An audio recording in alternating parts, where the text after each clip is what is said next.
What if the smile you trusted every night was hiding resentment, betrayal, and quiet rage?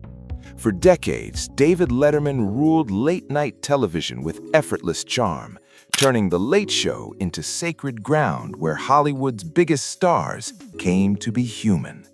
Or so it seemed.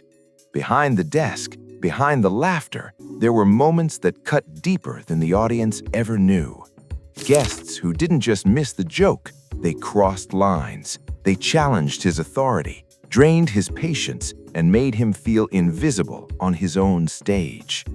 David Letterman never shouted about it. He never exposed them publicly. Instead, he remembered, quietly, painfully.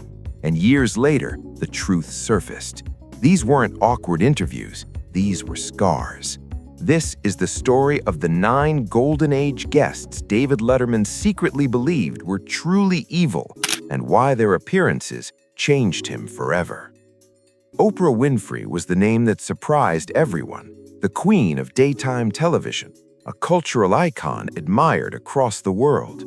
When she booked The Late Show, it should have been history in the making. Instead, it became one of the most uncomfortable moments of David Letterman's career. Hours before taping, Oprah Winfrey's team arrived and immediately changed the energy backstage. Rules were issued. Crew members were told to limit interaction. No initiating conversation, no direct eye contact unless Oprah spoke first. Letterman learned about these demands minutes before rehearsal, and it instantly put him on edge. On camera, the interview appeared polite, even warm, but something underneath was broken. When Letterman joked, "You're used to being in charge, aren't you?" Oprah calmly replied, "I'm used to being prepared." In that moment, the power dynamic shifted. After the taping, Letterman quietly admitted, "That didn't feel like my show." Years later, he confessed there was distance between them and that he felt she didn't like him. They eventually reconciled publicly, smiling for cameras, but behind the scenes, the relationship never returned. Oprah Winfrey was never booked the same way again. Crispin Glover didn't just challenge David Letterman, he frightened him. In 1987, Glover walked onto The Late Show wearing platform shoes and a wig, moving stiffly and speaking in a strange rhythm. At first, the audience laughed, assuming it was performance art. Letterman tried to guide the conversation, but Glover wouldn't sit still. He stood repeatedly, moved closer, and then suddenly kicked upward. His foot missed Letterman's head by inches. The laughter died instantly. Security rushed in during the break and removed Glover from the stage. Backstage, staff admitted there had been warning signs. Glover had been pacing, throwing mock kicks, ignoring direction. What everyone thought was commitment to a bit turned into a safety threat. After the show, Letterman said only one thing: he's never coming back, and he never did. From that night on, David Letterman understood that unpredictability stops being funny when it becomes dangerous. Madonna arrived on The Late Show with David Letterman in 1994, already radiating tension. Before the cameras rolled, she complained about her dressing room, the lighting, and even the makeup. Producers immediately sensed that something was off, as if she was preparing for confrontation. Once the show went live, the disruption became impossible to ignore. Madonna swore repeatedly, ignored cues, and refused to leave her chair when the segment was ending. Letterman tried to regain control with humor, warning her they might get into trouble, but she simply smiled and said, "So what?" The audience laughed, yet the balance of power had clearly shifted away from the host. During commercial breaks, Madonna would suddenly become calm and cooperative, only for the chaos to return once the red light turned on. Backstage after the taping, David Letterman was furious.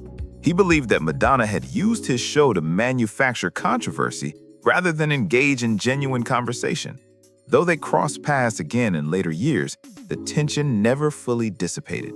For Letterman, being manipulated or used as a prop was something he could never forgive, and the Madonna episode remained one of the clearest examples of a guest exploiting the platform he considered sacred. Joaquin Phoenix hurt David Letterman in a quieter, deeper way than most guests. In 2009, Phoenix appeared on The Late Show with David Letterman, looking disheveled and unwell. A long beard framed his face, he wore sunglasses indoors, and his answers were slurred and disconnected.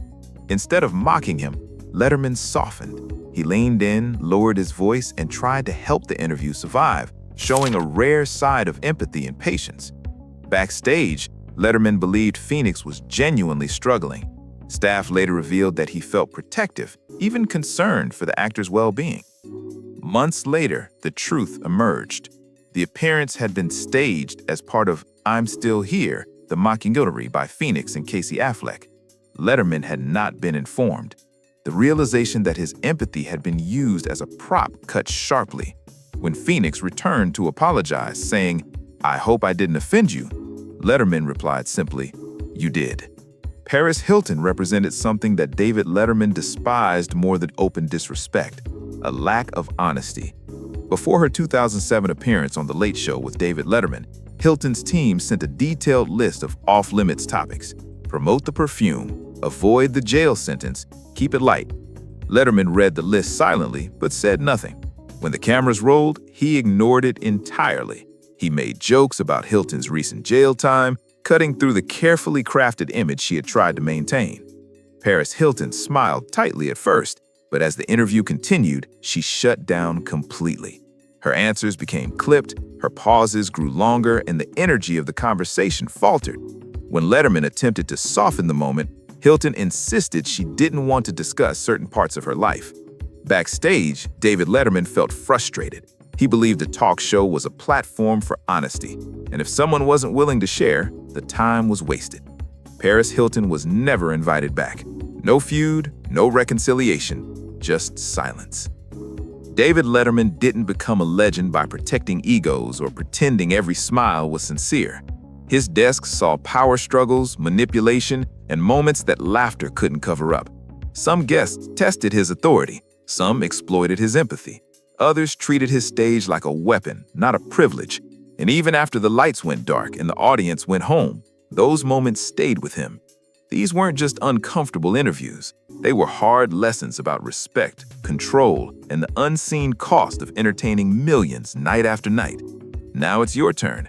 Which guest crossed the line the worst? And who do you think David Letterman never truly forgave?